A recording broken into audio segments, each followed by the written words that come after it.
amados, com a graça bendita do nosso Senhor, e convidamos a todos a abrirem suas Bíblias no Salmo 16. Salmo 16.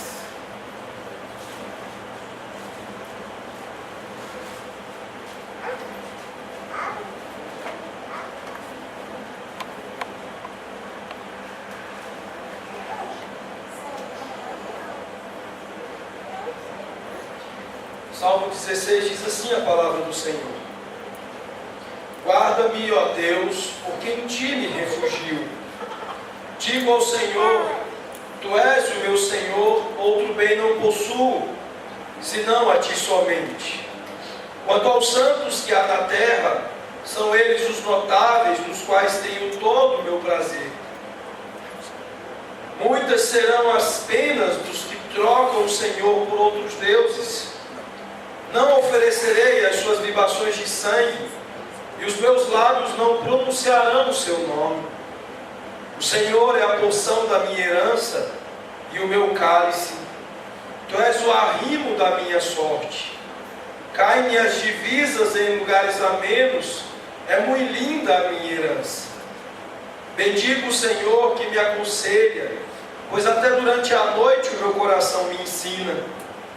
O Senhor tem sempre à minha presença, estando Ele à minha direita, não serei abalado. Alegra-se, pois, o meu coração, e o meu espírito exulta. Até o meu corpo repousará seguro, pois não deixarás a minha alma na morte, nem permitirás que o teu santo veja corrupção. Tu me farás ver os caminhos da vida. Na tua presença há plenitude de alegria, na tua destra delícias perpetuamente. Vamos fechar os nossos olhos, curvar as nossas frontes e mais uma vez falar com o nosso Deus. Senhor nosso Deus e nosso Pai, Senhor, nós te louvamos, exaltamos o teu nome pela tua santa palavra.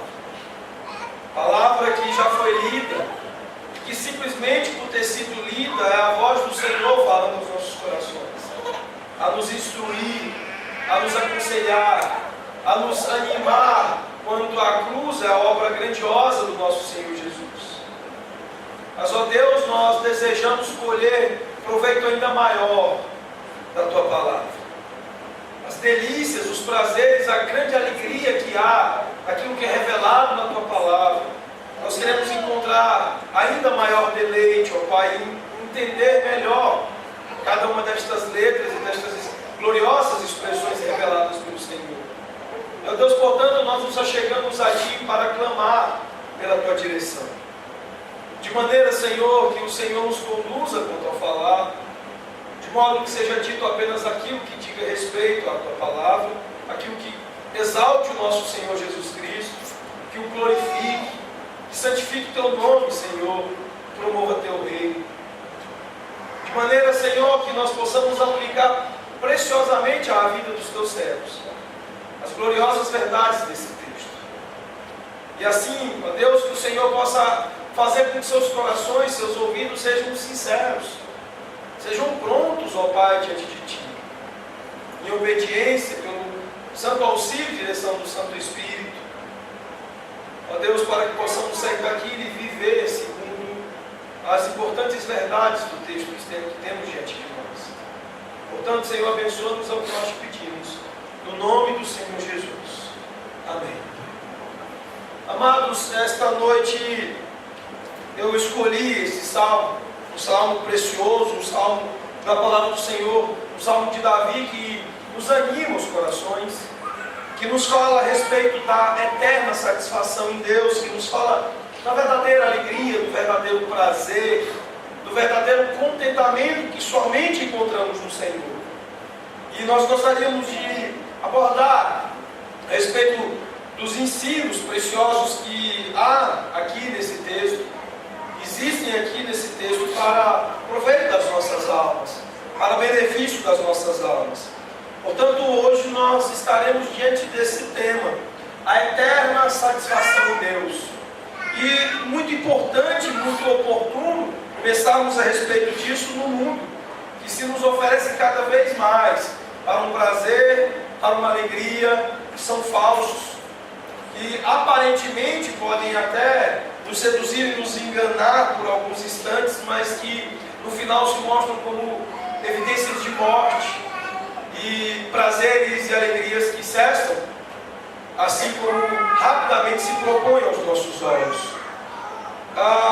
Não é de hoje, meus amados, que o homem luta e busca o prazer e a alegria. Satanás ele tem lidado ardilosamente e com alguma habilidade com relação a esse desejo. Lá no Éden nós vamos encontrar o diabo, que nas escrituras significa caluniador, enganador, desde o primeiro dia, tentando, seduzindo a mulher, numa campanha não apenas de difamação contra Deus, mas uma tentativa de convencer a mulher de que Deus retinha o prazer, a alegria, de alguma forma. Ao proibir o homem e a mulher de terem acesso ao fruto da árvore do conhecimento do bem e do mal, a mulher foi tentada, foi enganada a pensar que de alguma maneira obedecer a Deus significava ter menos prazer, ter menos alegria. E naquele momento, naquela tentação, passando a assumir a ideia de que obedecer a Deus significa menos prazer, menos alegria, significa de alguma maneira tédio e aborrecimento, a mulher então passou a experimentar a maldição em sua vida, assim como o nosso primeiro pai, Adão. E todos os dias o diabo tem incutido isso na cabeça das pessoas. A ideia de que obedecer a Deus, a ideia de que seguir a Cristo, vivendo em Deus, em Cristo, significa ter menos prazer, ter menos alegria, ter menos satisfação. Essa é a grande mensagem do diabo que o mundo comprou. Essa, inclusive, é a mensagem que bate e martela a cabeça de alguns crentes enganados, fracos, incautos, de pensar que a vida cristã possa representar uma vida de menos satisfação, uma vida de menos alegria e uma vida de menos prazer. Esse, sem dúvida nenhuma, é um dos maiores enganos da humanidade. Achar que viver em Deus significa uma vida de menor prazer, de menor alegria. O fato de que nós encontramos na Escritura a realidade da vida cristã como uma realidade de perseguição, quando a palavra de Deus nos promete, nos garante que aquele que quer viver piedosamente haverá de ser perseguido, e nada ameaça-nos quanto ao fato de que a vida cristã é a verdadeira vida de alegria e de verdadeiro prazer. O apóstolo Paulo, naquela que é chamada a sua carta da alegria, Filipenses, ele fala de uma alegria que permanece, que continua presente mesmo diante da tentação, mesmo diante da exaustão física, mental, emocional, mesmo diante do sofrimento e até mesmo diante da morte. E esse salmo ele nos ensinará por que o apóstolo Paulo se esforça tanto para ensinar aos irmãos de Filipos a respeito da alegria que se mantém a despeito de quaisquer circunstâncias. O nosso catecismo, o breve catecismo, começa com uma pergunta que nos leva a uma resposta que afirma a alegria e que afirma o prazer. A conhecida pergunta que todos vocês conhecem, de qual é o fim principal do homem, que é respondida: glorificar a Deus e gozá-lo para sempre. John Piper, ao se deparar com esta pergunta e com esta resposta do breve catecismo, elaborou sem dúvida nenhuma a melhor das compreensões que já se viu a respeito do conteúdo dessa resposta, quando ele diz que o fim principal do homem é glorificar a Deus, desfrutando-o para sempre. Nós muitas vezes não entendemos o que significa gozá-lo para sempre. Nós achamos que de alguma maneira é apenas se aproveitar de Deus, como muitos cristãos têm pensado erradamente o cristianismo, no sentido de fazer de Deus um instrumento e uma fonte de coisas que nos darão o prazer e a alegria, mas não conseguem entender que é Deus mesmo o motivo da nossa alegria, o motivo do nosso prazer. É Ele em si mesmo a fonte da alegria e do prazer. E quando os Divines de Westminster elaboraram essa resposta, certamente eles tinham a compreensão de que não há nada mais gozoso na vida, mais alegre e mais prazeroso do que o próprio Deus. É isso que o salmista expressa nesse salmo. Foi isso que John Piper entendeu lendo a teologia de Jonathan Edwards.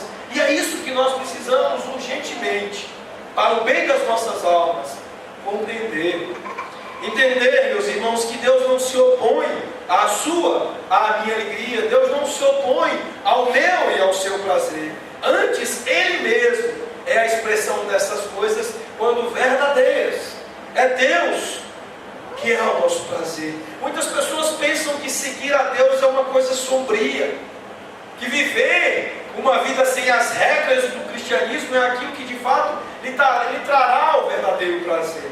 É isso que passa pela cabeça do antinomista, é isso que passa pela cabeça do libertino, daquele que não consegue amar a Deus e consequentemente não consegue amar a expressão perfeita da vontade de Deus, a sua lei. O salmista, ao contrário destas coisas, ele entende o que é o verdadeiro prazer, e ele diz: o meu prazer está na lei do Senhor, porque o meu prazer está no Senhor, e certamente estará na sua lei, que é a expressão da sua vontade e do seu querer. O Salmo 34, verso 8, nos diz: provai e vede que o Senhor é bom. Meus irmãos, esse é um glorioso convite, um grande convite, para que eu e você venhamos a desfrutar de Deus. Não há alegria maior e não há prazer maior nessa vida do que viver em Deus, glorificando, santificando, exaltando o nome de seu Filho, vendo a vinda do seu reino sobre as nossas vidas e desfrutando desta gloriosa realidade por todas as nossas vidas. Portanto, meus irmãos, o Salmo 16 é sobre experimentar alegria e prazer em Deus. Como diz o salmista aqui no verso 11: na tua presença há fartura, há abundância de alegrias, à tua mão direita há delícias perpetuamente. E todos vocês sabem o que existe à mão direita de Deus. É um salmo sobre o nosso Cristo, é um salmo sobre o nosso Redentor, é um salmo que expõe profeticamente a gloriosa realidade daqueles que estão em Cristo Jesus. Ele que, pela gloriosa obra realizada aqui entre nós, e nos salvar, e nos resgatar, nos coloca nele, para gozo eterno do Senhor, para viver a verdadeira alegria e o verdadeiro prazer. Portanto, em todo o salmo, nós vamos ver sobre a verdadeira paz, sobre a verdadeira alegria interior, sobre a verdadeira confiança, sobre tudo que pode trazer prazer para mim e para você, no presente e no futuro, que é estar em Deus. O salmista aqui, ele estrutura esse salmo em duas estruturas principais que, por conta desse seu aspecto profético, acabam se tornando em três estruturas principais, que é aquilo que nós iremos considerar com os irmãos, aquilo que nós iremos analisar e aplicar para o benefício das nossas almas. A primeira parte está entre os versos 1 e o verso 6, onde o salmista descreve como nós podemos fazer do Senhor o nosso tesouro supremo. E aí então o salmista, a partir do verso 7 até o verso 11, vai mostrar os resultados que se seguem do fato de Deus ser o nosso tesouro supremo. E ele vai falar da satisfação e do prazer que nós temos tanto presente quanto eternos nele, a partir destes resultados. A expressão das bênçãos de se ter Deus como nosso tesouro supremo. E a partir do verso 8 até o 11, destes mesmos versículos, nós vamos encontrar também o salmista apontando para Cristo na base desta nossa satisfação em Deus e desse nosso entesouramento de Deus como aquilo que é mais precioso para as nossas vidas. Na verdade, meus irmãos, não apenas estes versos 8 e 11, que falam mais especificamente do Salmo é a respeito do nosso Senhor Jesus Cristo, fazendo de nós satisfeitos em Deus. Um texto que fala de Cristo profeticamente, um texto que Pedro citou em Atos 2. Eu gostaria de convidá-los a abrirem suas Bíblias em Atos 2, capítulo 2, versículos 25 a 28. Atos, livro de Atos dos Apóstolos, capítulo 2, versículos 25 a 28. Onde o apóstolo Pedro diz o seguinte: porque a respeito dele, diz Davi, diante de mim via sempre o Senhor, porque está à minha direita, para que eu não seja abalado. Por isso se alegrou o meu coração e a minha língua exultou. Além disto, também a minha própria carne repousará em esperança, porque não deixarás a minha alma na morte, nem permitirás que o teu santo veja corrupção. Fizestes-me conhecer os caminhos da vida, encher-me-ás de alegria a tua presença. É Pedro olhando para o que o salmista escreveu e confirmando a expressão da verdadeira vida de satisfação eterna em Deus para aqueles que estão em Cristo Jesus, para aqueles que foram alcançados pelo Messias, resgatados e postos nessa bendita e gloriosa realidade. E há aqui, portanto, meus irmãos, então esses três argumentos principais. O fato de que você vai viver a vida de verdadeira alegria e satisfação se você entesourar Deus como o tesouro supremo da tua vida.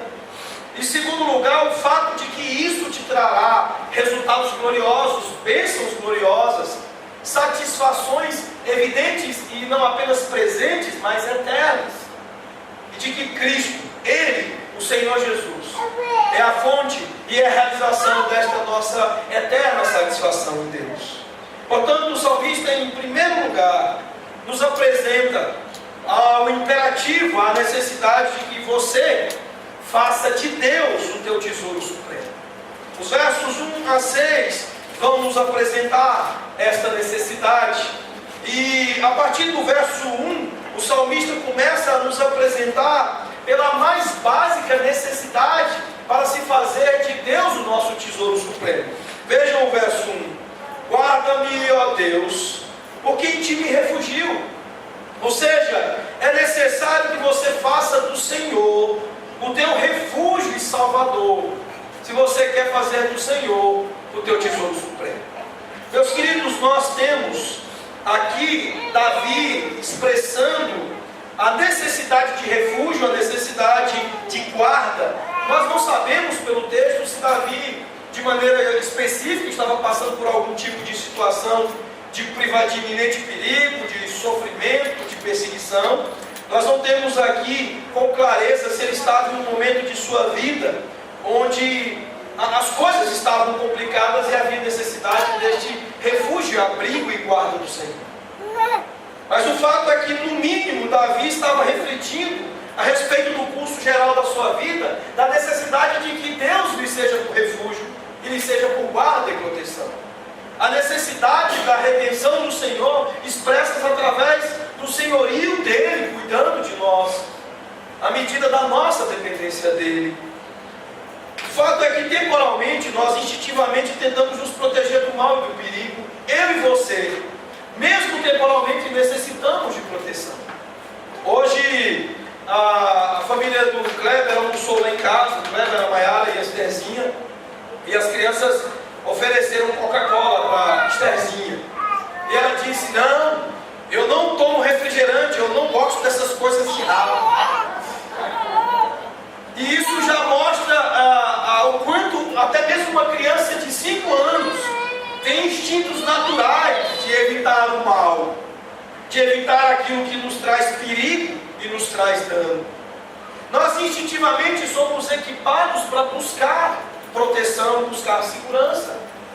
Nós fazemos isso não apenas cuidando dos alimentos que podem nos provocar doenças e nos fazer mal, mas nós evitamos aquelas coisas que são risco e que são perigo. É por isso que nós colocamos o cinto de segurança quando dirigimos. É por isso que motoqueiros como espirituais ou colocam capacete sobre sua cabeça quando andam em suas motos, em suas motocicletas. Porque nós temos instintos naturais, temporais de cuidado e de zelo, de nos resguardar do mal, do perigo e daquilo que pode nos machucar. E na condição espiritual isso se torna ainda mais verdadeiro e ainda mais necessário. Se você quer ter Deus como verdadeiro tesouro, você precisa olhar para Ele como a fonte de toda a segurança da tua alma. Deus, Ele é o refúgio, Ele é o abrigo, mas muito mais do que isso, não é qualquer refúgio e não é qualquer abrigo. Deus é o nosso Salvador, Ele é o nosso Redentor. E as coisas são muito simples de serem assim, porque Deus, ninguém poderia guardar melhor a coisa do que aquele que a fez. Deus nos criou pela sua própria palavra e poder. Ele criou todo o universo e ninguém mais poderá guardar algo tão grandioso como aquilo que o próprio Deus fez, sendo feitura inclusive das suas próprias mãos. O texto de Colossenses capítulo 1:17 afirma que em Cristo todas as coisas subsistem. Meus irmãos, isso significa que sem Ele haveria absoluta desintegração de todas as coisas. Sem Cristo, eu e você viraríamos menos que pó. Nós sumiríamos muito antes de o estalar de Deus. É isso que significa a palavra de Deus afirmada não apenas pelo apóstolo Paulo, mas através do registro do Evangelho de João, capítulo 1, o fato de subsistirmos em Cristo Jesus. E a nossa segurança é Ele mesmo, nosso Redentor. E se você quer entesourar Deus como o bem supremo da tua vida, é preciso dizer: guarda-me, ó Deus, porque em Ti me refugio, porque em Ti busco o socorro da minha alma, porque em Ti busco o Salvador da minha alma. Ah, meus irmãos, é necessário para o prazer e verdadeira alegria nas nossas vidas experimentarmos deste glorioso refúgio, de podermos orar por segurança não apenas nossa, mas dos nossos queridos, clamando ao Deus Todo-Poderoso que salva as almas do inferno, que as protege de todo mal, que nos livrará de coisas muito mais terríveis e assustadoras do que um rato dentro de uma garrafa de Coca-Cola. Se isso já é assustador, eu sei que muita gente aqui já deixou de beber Coca-Cola por conta disso. Refugie-se em Deus, busque a presença do Senhor, só assim você o fará o seu tesouro mais supremo. Meus irmãos, há coisas muito preciosas, e certamente dentre as coisas preciosas está guardarmos as nossas almas do mal, e só o faremos nos refugiando naquele que não apenas toda a nossa segurança e proteção, mas é o nosso Redentor com R maiúsculo. O salmista também ainda diz que se você quer fazer de Deus o seu tesouro supremo, você precisa fazer do seu Senhor, o seu bem supremo. Vejam o verso 2. Digo ao Senhor: Tu és o meu Senhor, outro bem não possuo, senão a Ti somente. Meus irmãos, estas traduções mais recentes nos ajudam bastante a entender este versículo. Calvino e alguns outros comentaristas mais antigos chegavam a entender este versículo da seguinte forma: não há nada de bom que você possa fazer que Deus tenha necessidade. A única coisa que você pode ter que agrada a Deus é o próprio Deus. Comentaristas mais recentes e traduções mais recentes, na verdade, afirmam que o sentido desse versículo é esse exatamente que está expresso na tradução que nós acabamos de ler. De que não há nada que seja bom dentre as coisas que temos nos céus e na terra que não seja o próprio Deus. Eu não tenho nada de bom e nada que me interesse que não seja o próprio Deus. A afirmação aqui poderia ser perfeitamente aquela que nós encontramos no Salmo 73, verso 25, que proclama: quem mais tenho eu no céu? Não há outro em quem eu me compraza na terra. Não há nada que eu possa querer encontrar alegria, seja na terra ou seja no céu, que não seja o próprio Deus.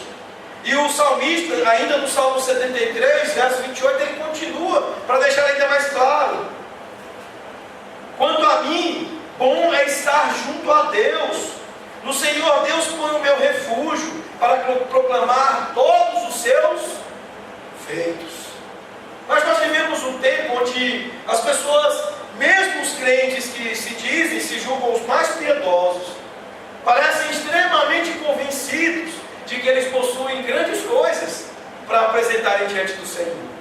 Há gente muito orgulhosa do seu talento, querendo vir à presença de Deus para apresentar o seu talento.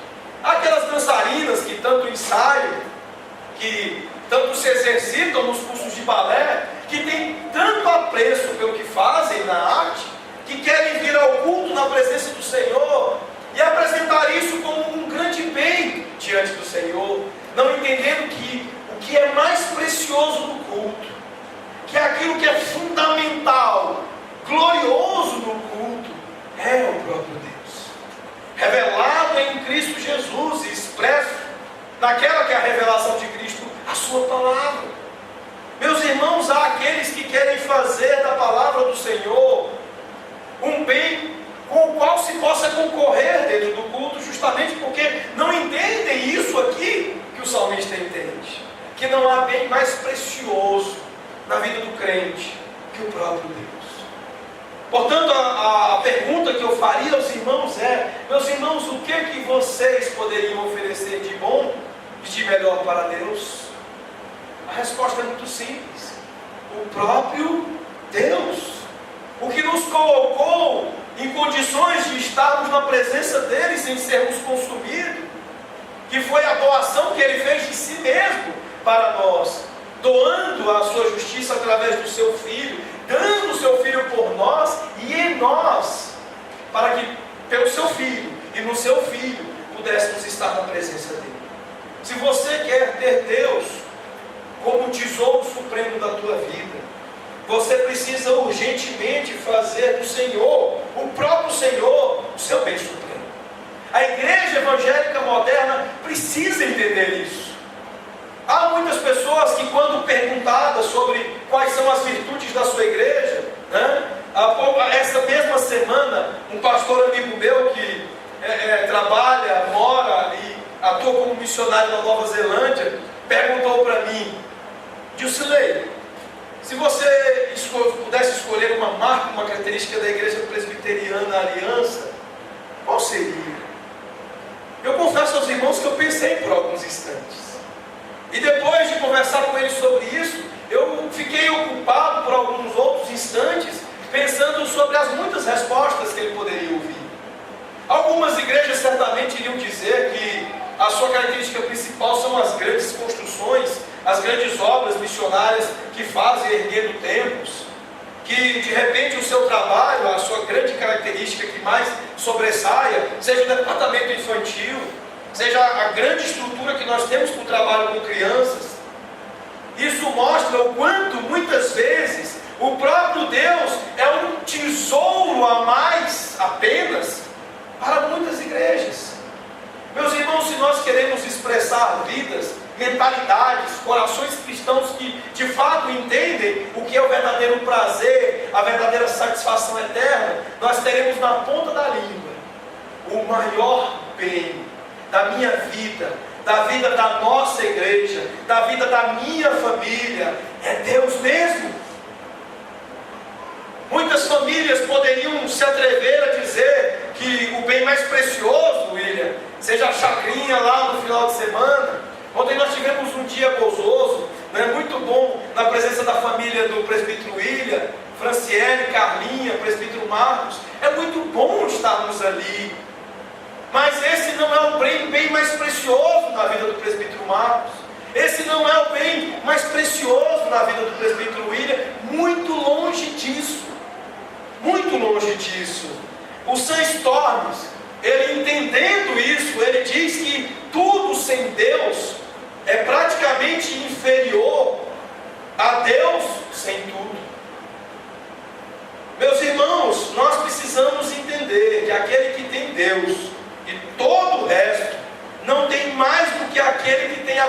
Deus. Você consegue entender isso? Por que Paulo se alegrou na prisão? Pelo mesmo motivo que um cristão se alegraria no palacete, vivendo a riqueza que Deus quis servir, quis dar a ele durante esta vida temporal.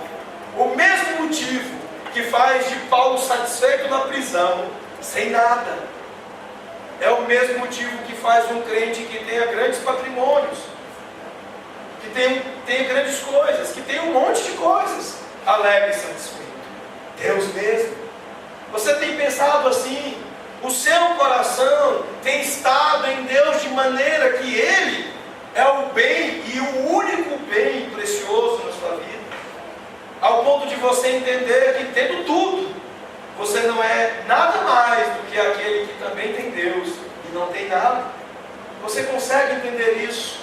Se você não entender isso, meu querido, você não terá Deus como o tesouro supremo da tua vida, o bem supremo da tua vida, e você não vai experimentar prazer e alegria verdadeiros e eternos.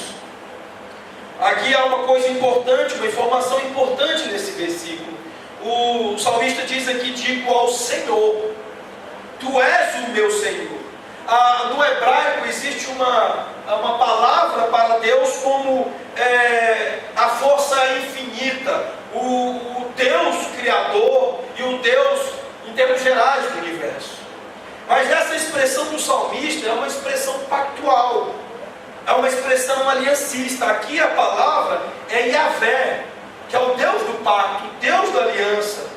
Aqui o nome pactual de Deus é usado, é o mesmo nome que Deus revelou a Moisés na sarça ardente, quando disse: eu sou o que sou, lá em Êxodo capítulo 3, verso 14. O Deus eterno e autoexistente que entrou em uma relação de aliança com o seu povo escolhido. Ou seja, não é qualquer bem, é antes de tudo um bem dado por Ele mesmo. E aqui isso é muito importante, porque eu tenho falado até agora com vocês sobre o que você pode fazer para ter Deus como o teu tesouro supremo. E na grande verdade, a grande realidade é que Deus mesmo é quem faz isso. É Deus mesmo quem coloca-se na tua vida e se faz o tesouro supremo da tua vida. Meus irmãos, você deve se submeter a este fato, ao fato de Deus ter se tornado Ele mesmo, ter se feito o tesouro supremo da tua vida.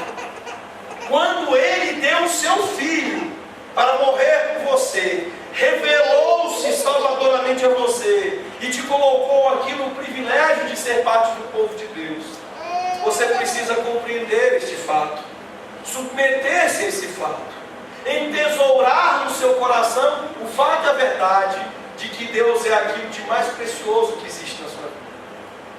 Você precisa se curvar pessoalmente diante de Jesus Cristo como seu Senhor. E há muitos crentes lutando contra isso. Há muitos crentes que insistem em querer Cristo como Salvador, mas não querem como Senhor. Isso é muito necessário para quem quer viver prazer e alegria verdadeiros. Meus queridos, quando o soberano Senhor Deus é de fato o Senhor na sua vida, você começa a senti-lo como o seu único bem. Essa é a grande verdade. Você afetivamente tem se sentido assim, tem constatado o fato da presença de Deus, desta relação pactual de Deus contigo como parte do povo de Deus, do povo da aliança, ao ponto de sentir Ele como o tesouro mais precioso, o bem mais precioso da sua vida. Jesus, Ele explicou isso em duas parábolas rápidas, mas espetaculares. Lá em Mateus 13, verso 44 e 46, disse o nosso Senhor: o reino dos céus é semelhante a um tesouro oculto no campo, o qual certo homem, tendo achado, escondeu. E transbordante de alegria, vai, vende tudo que tem e compra aquele campo. E no verso 45, o reino dos céus é também semelhante a um que negocia e procura boas pérolas, e tendo achado uma pérola de grande valor, vende tudo que possui e a compra. Meus irmãos, o apóstolo Paulo entendeu, captou a mensagem de Cristo aqui. E lá, falando de alegria aos filipenses, falando dessa alegria de quem acha este grande tesouro em terra e sai explodindo vigorosamente, com o coração exultante, e vende tudo que tem e compra aquele campo apenas para assegurar aquele bem e aquele tesouro. E ele disse isso em Filipenses capítulo 3, 7, 8, quando ele diz: mas o que para mim era lucro, isto considerei perda por causa de Cristo. Sim, deveras considero tudo como perda, por causa da sublimidade do conhecimento de Cristo Jesus, meu Senhor, por amor do qual perdi todas as coisas, e as considero como refúgio para ganhar a Cristo Jesus. Esta é a expressão de um homem cheio de prazer. Esta é a expressão de um coração exultante, cheio da verdadeira alegria. A alegria de ter Deus como o maior tesouro, tesouro supremo da vida, de tê-lo como o bem mais precioso. Todo o resto eu abro mão, todo o resto eu considero como perda, para ter a pérola de grande valor, o nosso Senhor Jesus Cristo. Você já fez isso? Já fez isso, meu irmão, minha irmã? O Espírito Santo já abriu seus olhos para ver Jesus como o seu tesouro e bem supremo, de modo que você se curvou diante dele como o seu Senhor, e tão descansadamente que nada mais haveria de lhe retirar da condição de paz, prazer e alegria que este senhorio nos traz. Há uma ilustração que me agrada muito e que serve para muitas coisas, serve para ilustrar muitas situações, inclusive essa aqui. Conta a história que uma criança estava no convés de um navio, de um barco, e ele jogava a bolinha de gude dele para um lado, para o outro, ele brincava, enquanto o navio naufragava. Enquanto pessoas desesperadas, tripulantes ali, marinheiros desesperados, corriam de um lado para o outro, incomodados com aquele menino em tamanha paz, sossego e até mesmo alegria diante da tragédia que estava iminente. E então um dos marinheiros chegou para a criança e disse para a criança: você não está preocupado, nós estamos morrendo, em vias de morrer, você não vai tentar se socorrer? A criança olhou para ele, abriu um sorriso largo, e ele diz: por que me preocupar? Por que me angustiar? O meu pai está morrendo. Isso me traz alegria, me traz paz e me leva a brincar, disse a criança.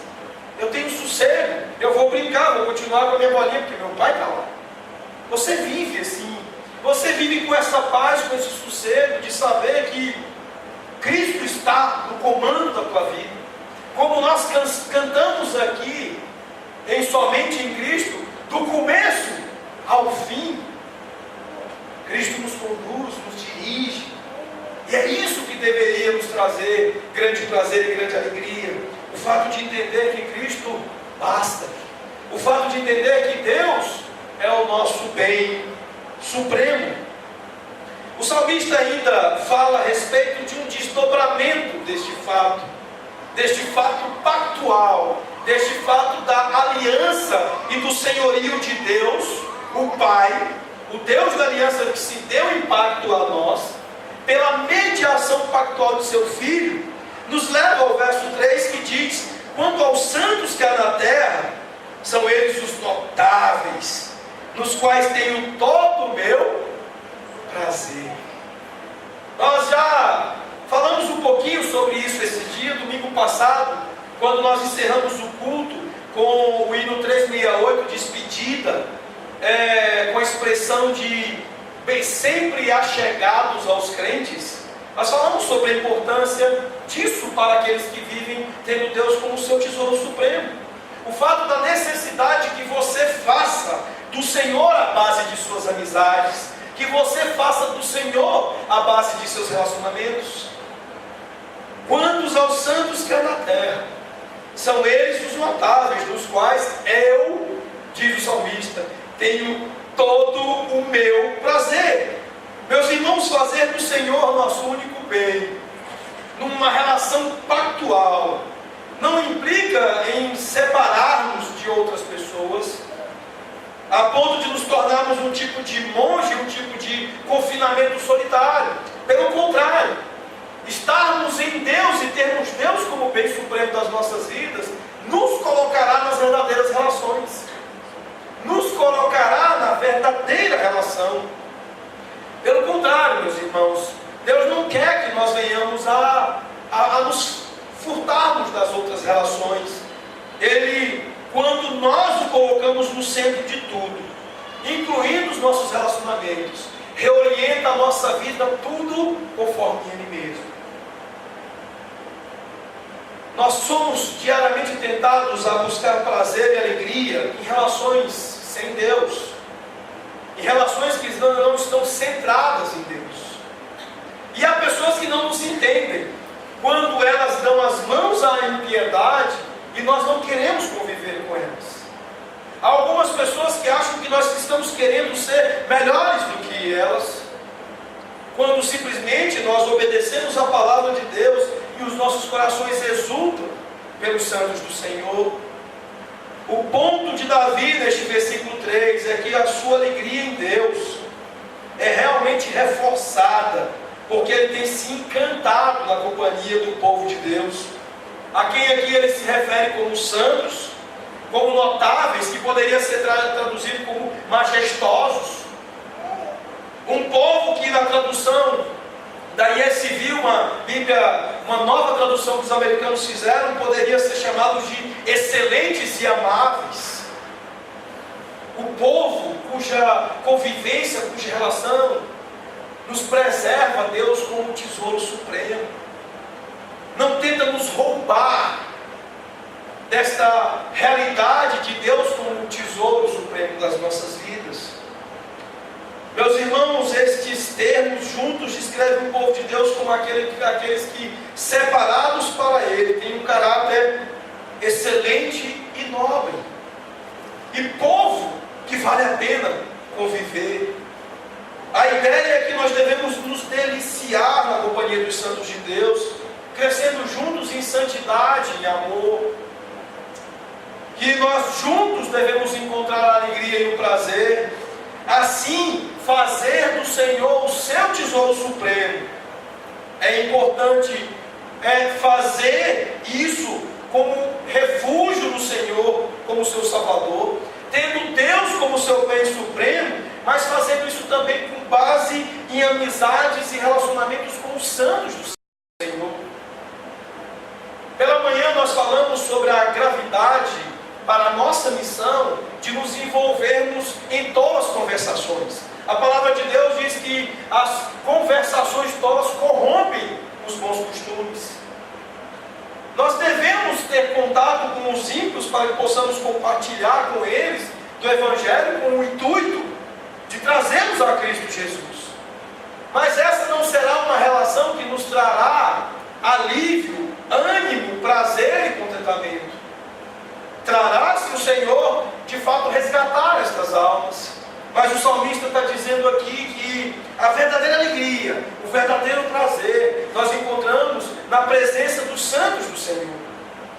Eu comentei no domingo passado que foi para mim um choque muito grande sair do interior do sul do Pará, chegar em Goiânia e ver que a igreja não tinha prazer na companhia dos santos. Entender que a igreja se satisfazia com a convivência dos crentes apenas aos domingos, alguns apenas aos domingos à noite. Nós precisamos descobrir o que Davi encontrou aqui. Nós precisamos viver a alegria e o prazer daquilo que Davi encontrou aqui. Meus irmãos, que grande alegria houve na minha vida quando eu tinha as portas da casa do presbítero Augusto abertas para mim, um garoto, adolescente. Assim como para toda a igreja, a alegria, a bênção do convívio alegre, festivo, pactual do povo de Deus, que passa tempo juntos. Ontem à noite eu senti uma grande ponta de frustração. Eu estava cansado depois do dia lá na chácara com a família do presbítero William, e o Wellington me ligou à noite, alegre, animado. Pelo tom do telefone você via o estágio de ânimo, de contentamento que os meninos estavam. Eles estavam inaugurando o espetinho calvinista aqui em Águas Claras, fazendo espetinho de carne de frango, que em breve vai se tornar mais caprichado aí com genebra, né? Que vai ser batata, mandioca amarela, com feijão tropeiro mineiro, espetinho de cupim, enfim, é só como genebra. E os meninos então me convidaram para ir até lá, e o meu cansaço não me permitiu. E eu confesso aos irmãos que o meu coração foi ficando miúdo conforme o tempo foi passando. Vai espremendo. Por quê? Porque há grande alegria na convivência dos santos do Senhor. Porque é muito bom, é muito prazeroso, é muito gozoso andar com a gente do céu. Andar e compartilhar da alegria, da convivência com as pessoas que são os santos de Deus. É isso que o salmista está expressando aqui. Hoje à tarde nós tivemos as crianças aqui, as meninas da nossa igreja, almoçando conosco, correndo de um lado para o outro dentro de casa, brincando. Estavam lá Bárbara, Beatriz, Estherzinha, ficou faltando a Isabelle, assim. Saíram daqui da escola dominical direto lá para casa e ficaram brincando lá. Que alegria, que grande prazer existe destas pequenas notáveis do Senhor Jesus presentes e trazendo alegria na casa da gente. Eu tenho certeza que o coração do Diogo, Valéria, se enche de alegria. Soraya, me perdoe. O coração do Diogo toma-se, assim como da Patrícia, de grande alegria quando vocês invadem lá a casa deles e enche a casa da majestade, do pacto, da aliança de Deus, com o compartilhamento desta comunhão viva dos santos do Senhor. Meus irmãos, quando nós temos Deus como o nosso tesouro supremo, nós temos os santos deles como preciosos, prazerosos para nós. É isso que o salmista está nos ensinando aqui. No verso 4, o salmista continua falando ainda também de uma repercussão importante do pacto, quando ele diz: muitas serão as penas dos que trocam o Senhor por outros deuses. Não oferecerei as suas libações de sangue, e os meus lábios não pronunciarão o seu nome.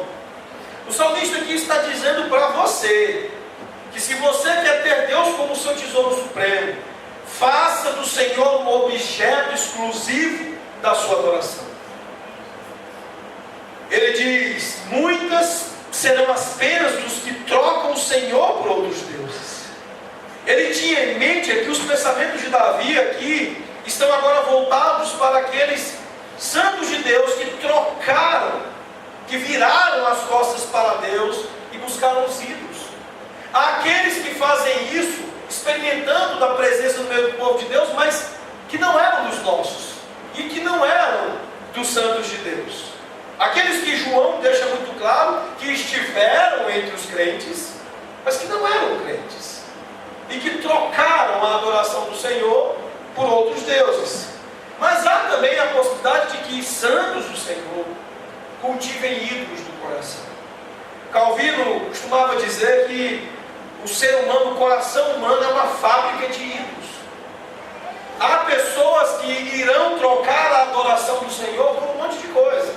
Neste mesmo horário, enquanto nós estamos aqui adorando o Senhor, há crentes aí fazendo outras coisas, adorando outros ídolos, trocando o prazer e os deleites eternos da presença do Senhor por prazeres mundanos, coisas desse mundo. A ideia é que eles deixaram Deus vivo e verdadeiro para ir atrás de ídolos. Davi afirma que ele não vai participar dos sacrifícios pagãos, nem ele tem os seus nomes nos seus lábios, os nomes desses ídolos pagãos. Calvino interpreta a última frase referindo-se justamente aos nomes dos falsos deuses ou ídolos. E Davi diz: eu não vou tomar parte disso. Enquanto, meus irmãos, nós não fazemos isso, por outro lado, nós devemos entender que é preciso ter alguma relação com estas pessoas perdidas, com estas pessoas idólatras. Eles não irão ser resgatados de sua idolatria com o silêncio e com a omissão das nossas vozes. Se não proclamarmos o Deus verdadeiro, eles ficarão como os ídolos. Se não os confrontarmos com o Evangelho, com o Cristo glorioso, Redentor das nossas vidas, eles ficarão como os ídolos. O próprio Senhor Jesus, lá em Lucas capítulo 5, verso 29 e 32, ele justifica-se ao assentar-se com os publicanos pecadores, dizendo que pecadores precisam ouvir o convite ao arrependimento. Ele diz que as pessoas doentes são as que precisam de médicos. Ou seja, o fato de que nós encontramos prazer na presença dos santos, o fato de que nós não pronunciamos com os nossos lábios o nome dos ídolos que estes adoram, não deve ser motivo para nós fugirmos absolutamente dessas pessoas, calarmos as nossas vozes e deixarmos de apresentar a eles o convite para que se arrependam. Nós devemos fazer isso. Nós devemos fazer isso e, fazendo isso, manter nas nossas próprias vidas o fato de que é preciso continuar adorando exclusivamente a Deus. Há alguns que, em nome de não se calar, estão entrando em terríveis aventuras. Vocês já devem ter ouvido falar do tal do namoro missionário, né? De pessoas que estão defendendo o relacionamento através desse namoro mundano entre crentes e incrédulos.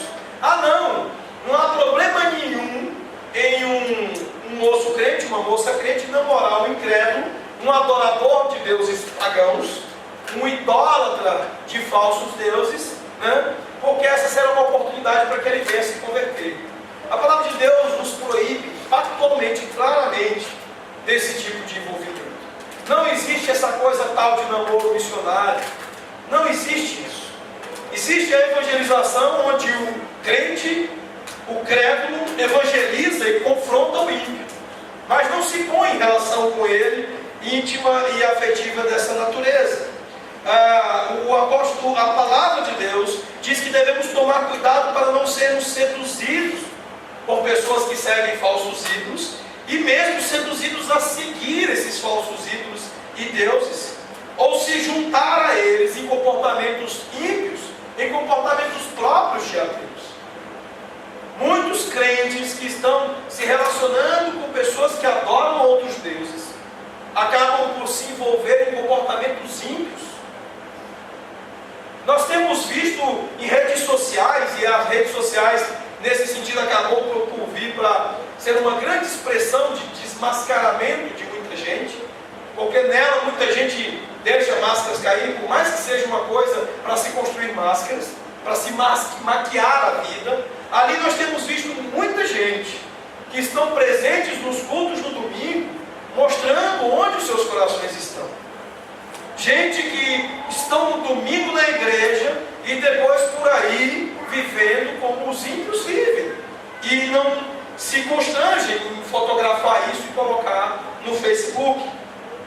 A palavra de Deus em 1 Pedro 4 e em Judas 22 e 23 nos alerta para cuidarmos das nossas vidas, de não nos envolvermos com os comportamentos próprios dos ímpios e daqueles que seguem a falsos deuses. Como Paulo nos advertiu em 1 Coríntios 15, 33, não vos enganeis, as más conversações corrompem os bons costumes. Cuidado com aqueles que adoram outros deuses. Cuidado com aqueles que adoram falsamente o verdadeiro Deus, que também é idolatria. A idolatria não é apenas adorar a deuses falsos, mas também adorar falsamente ao Deus verdadeiro. Há igrejas que corromperam terrivelmente a sua adoração a Deus.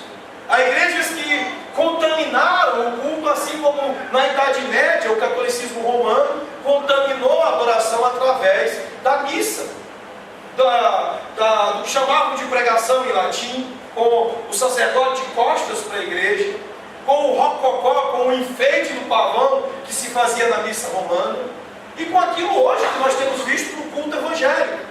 Aquilo que se assiste no culto evangélico hoje é sim idolatria.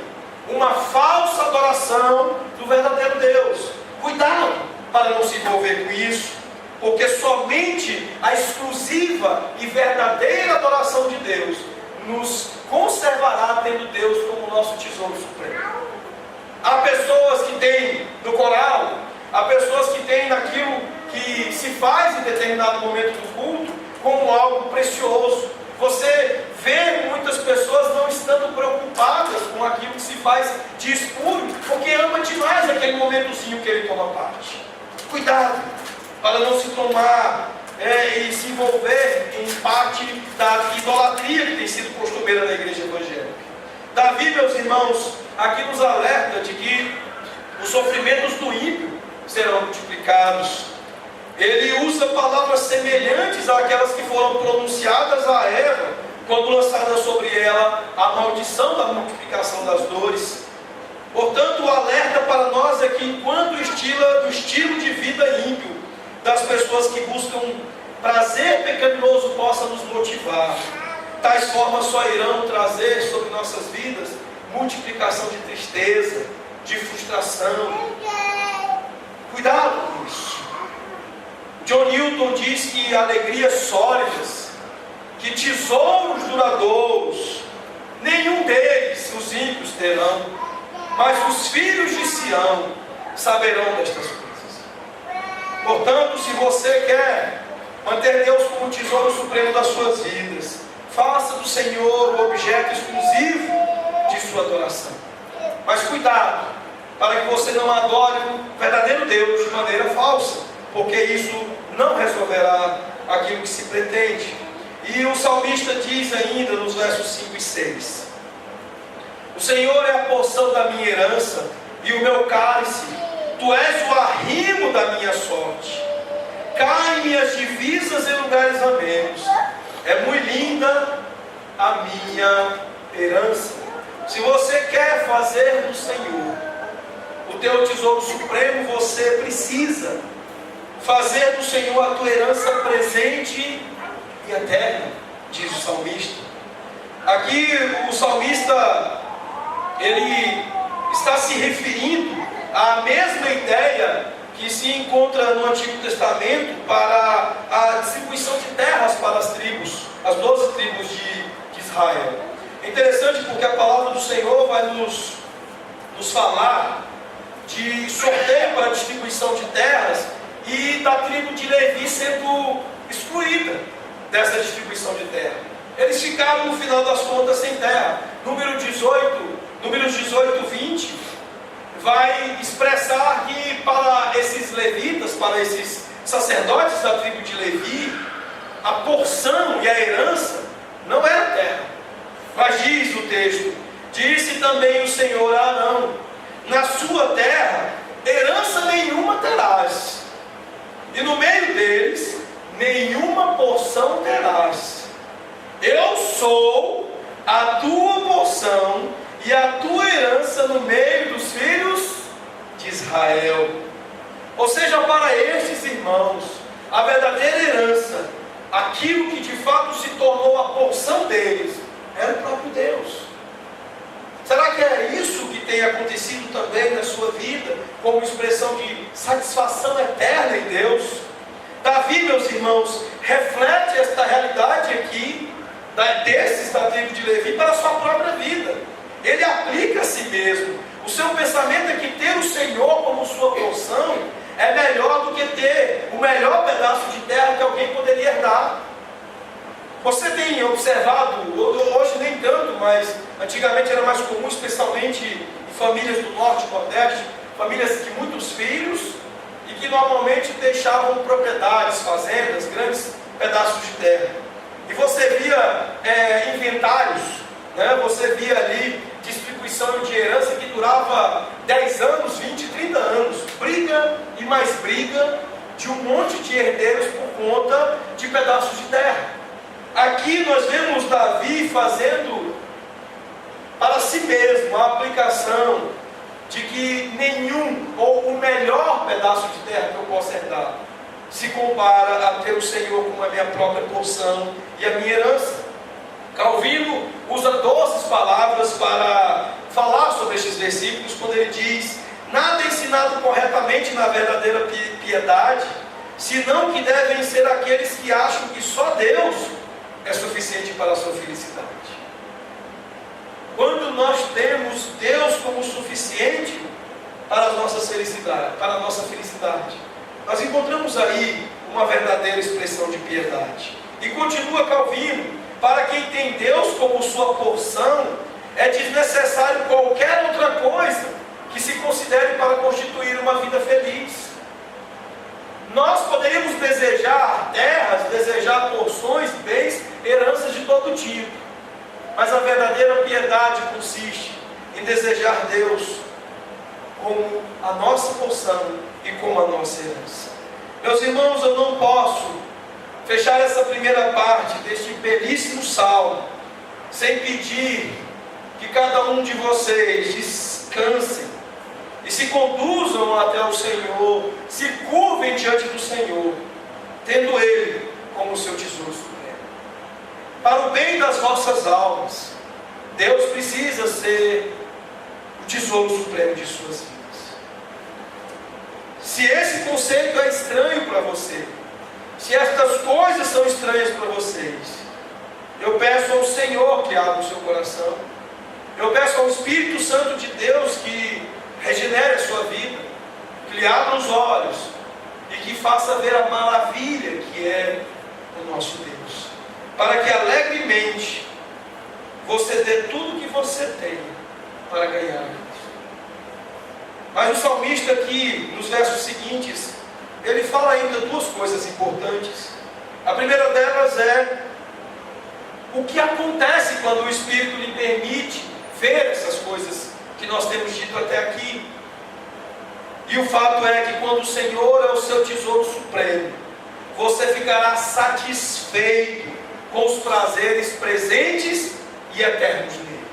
Vejam aqui Davi, o salmista Davi, expressando a sua alegria primordial, não como um presente que Deus lhe deu, mas como sendo o próprio Deus. O primeiro aspecto está aí, logo no verso 7, quando o salmista diz: bendigo o Senhor, que me aconselha, pois até durante a noite o meu coração me ensina. Aqui Davi entende que quando Deus é o seu tesouro supremo, o Espírito Santo permite que você desfrute da sua instrução, do seu conselho e do seu ensino. O salmista está dizendo que quando ele está satisfeito em Deus mesmo, quando Deus é o seu grande tesouro, ele experimenta o conselho do Senhor. Pois me aconselha, pois até durante a noite o meu coração me ensina. Aqui, noite no hebraico está no plural. Significa noite após noite. Ou seja, Davi experimentando a instrução do Senhor, o conselho do Senhor, uma noite após noite. Meus irmãos, normalmente quando nós estamos angustiados, chateados, quando nós estamos oprimidos, é a noite que nos convida, né? Existe um nomezinho para isso, né? Insônia. Aqueles que costumam ter aí as suas dores de cabeça e preocupações, costumam refleti-las não dormindo, não é mesmo? Passando noites em claro. Esta noite a Érica passou em claro porque a Sara passou muito mal à noite e ambas vararam a noite aí com o problema gástrico da Sara. Mas há muita gente que passa a noite em claro por conta de uma série de coisas, de dores de cabeça muito legítimas. E a palavra de Deus nos é por conselho, por instrução, quando o Senhor é o nosso maior tesouro. O Espírito Santo nos permite provar, deleitar-nos e desfrutarmos do conselho do Senhor. Noite após noite, diz Davi, e ele certamente acordou muitas vezes. Esse homem que enfrentou lutas com os seus filhos, esse homem que enfrentou problemas muito sérios em sua família, noite após noite, ouviu a instrução do Senhor e provou o ensino do nosso Deus. E no verso 8 diz Davi, a palavra do Senhor nos diz: o Senhor tendo sempre a minha presença, estando Ele à minha direita, não serei abalado. Quando o Senhor é o seu tesouro supremo, meu irmão, você experimenta a sua estabilidade em qualquer circunstância. Aqui Davi diz que em nenhuma outra circunstância ele seria abalado, porque o Senhor está presente, porque o Senhor está à direita, está à destra sustentando, porque se lhe faz presente na sua vida e lhe dá estabilidade. Calvino explica isso aqui dizendo que o significado, portanto, é que Davi manteve sua mente tão intensamente fixa sobre a providência de Deus, a ponto de ser totalmente certo de que, sempre que qualquer dificuldade ou sofrimento acontecer a ele, Deus seria sempre presente para ajudá-lo. E ele conclui, Davi em seguida, calcula essa proteção contra todos os perigos e promete a si mesmo certa segurança, porque com os olhos da fé, ele vê Deus como apresentando-se com ele, junto dele. Deus como o nosso tesouro mais precioso, nos confere estes olhos da fé, esta certeza, esta confiança no Espírito, da sua presença sempre conosco, de saber que em nenhuma circunstância nós seremos abalados. A nossa confiança, ela expressará-se em estabilidade emocional, em estabilidade e confiança seguras, porque estamos certos da providência, do cuidado e do socorro do Senhor. O salmista no verso 9 continua falando desses resultados. Ele diz: alegra-se pois o meu coração, e o meu espírito exulta, até o meu corpo repousará seguro.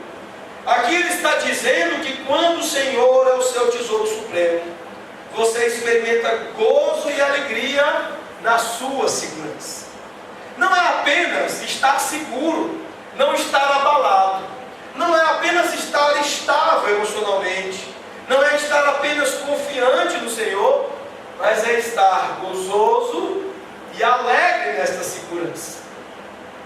É isso que fez Paulo. Paulo certamente estava seguro da providência e do cuidado do Senhor quando estava encarcerado, mas ele foi além.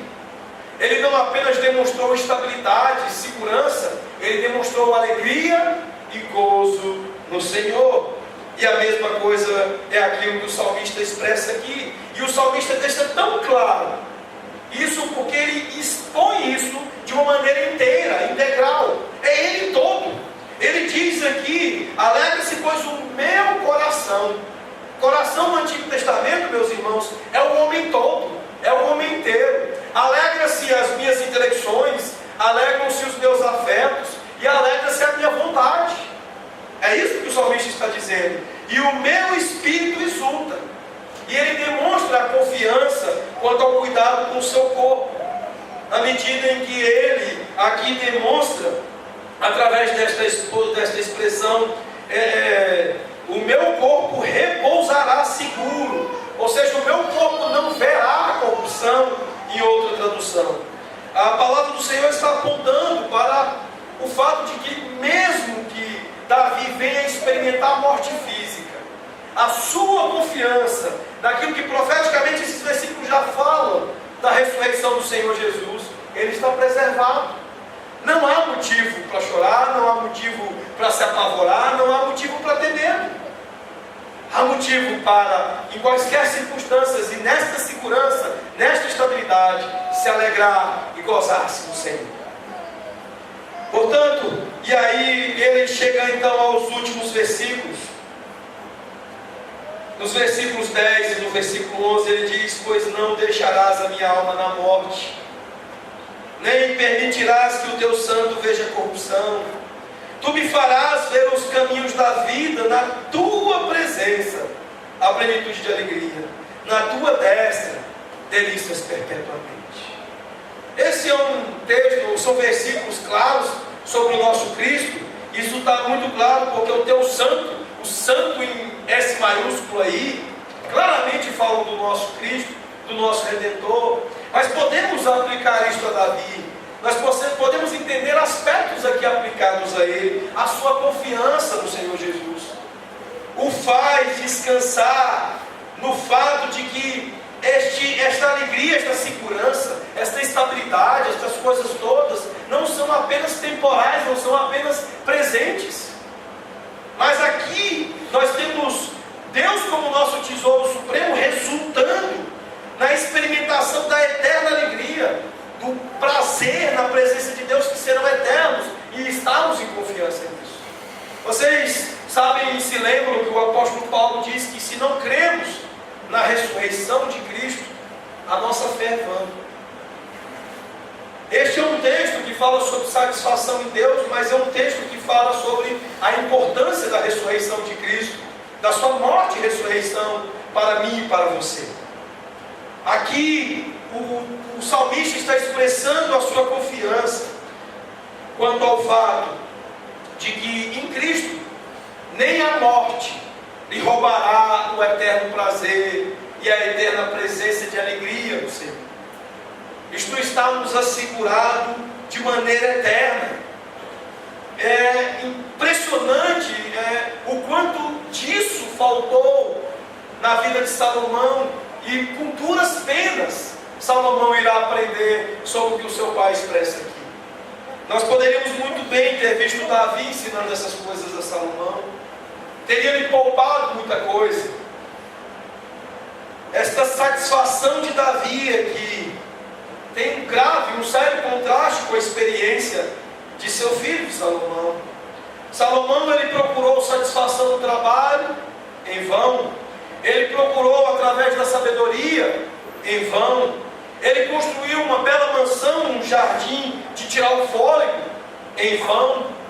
Ele tentou risadas, gargalhadas, vinho, a falsa alegria, em vão.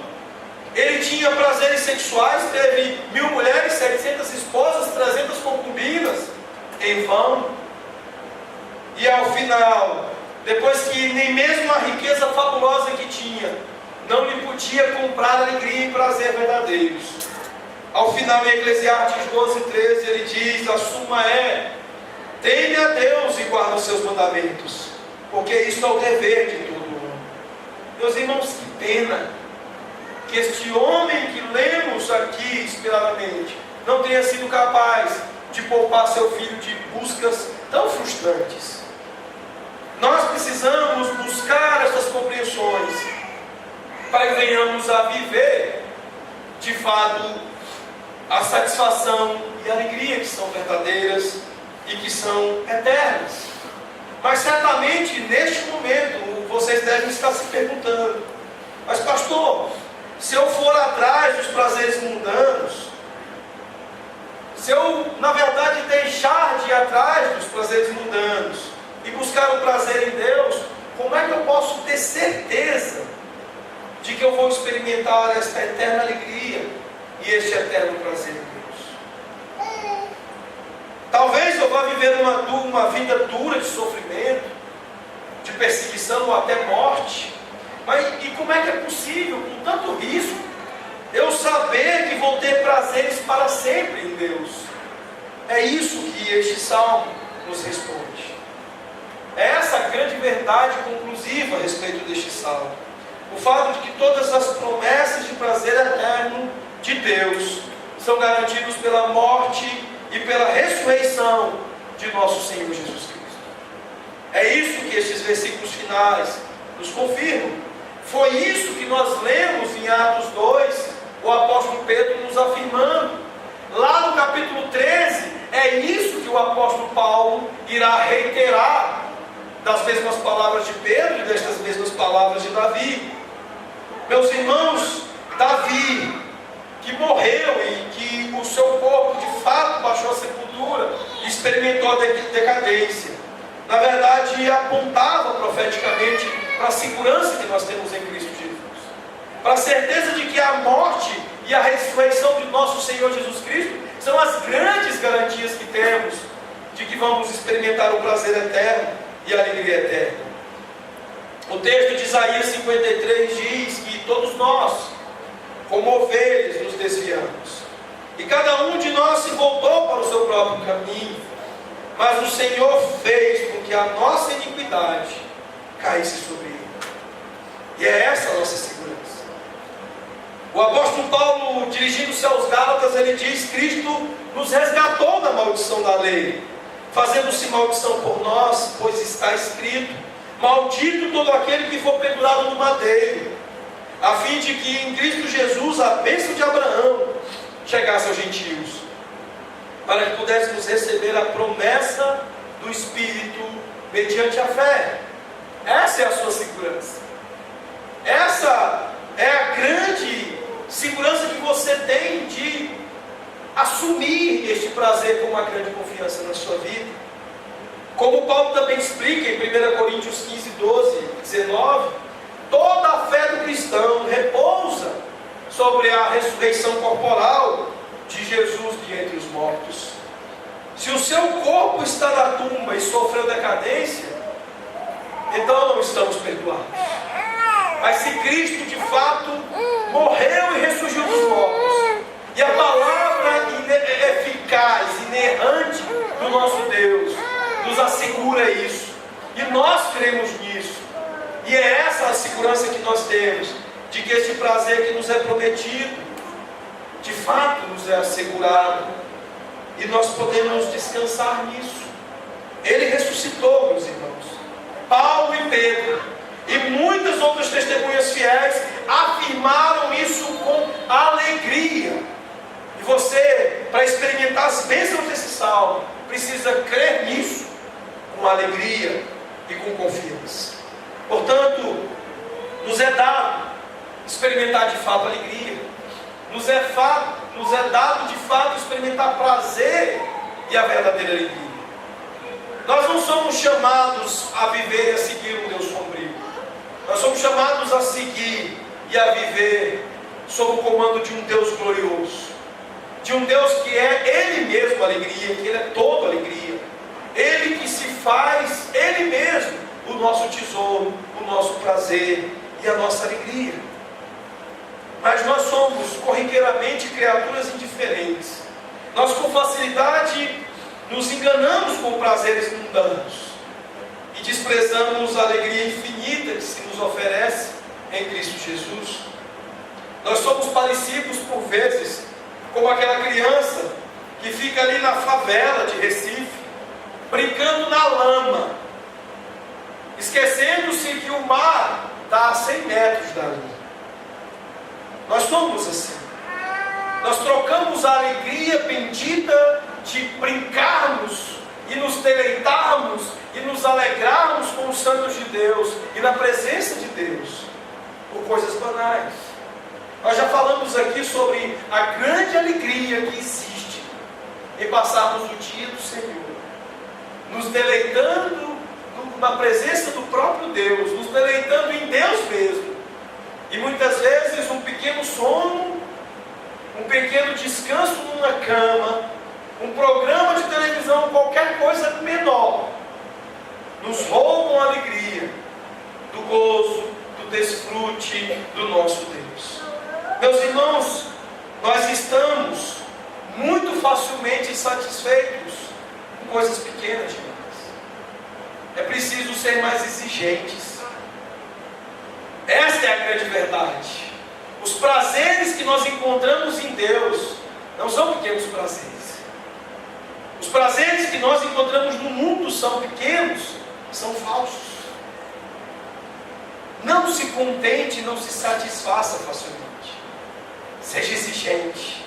Não brinque na lama, brinque no mar. Que Deus te abençoe e que Ele permita você experimentar da verdadeira alegria, gozar da verdadeira alegria, a infinita alegria e prazer que encontramos em Cristo Jesus. Feche os seus olhos. Senhor, nosso Deus e nosso Pai, Senhor, abençoa o Teu povo, abençoa os Teus servos, ó Pai, e nos permita não brincarmos na lama, não nos alegrarmos na lama, mas encontrarmos os deleites de brincarmos, de alegrarmos, de desfrutarmos das coisas benditas do Senhor.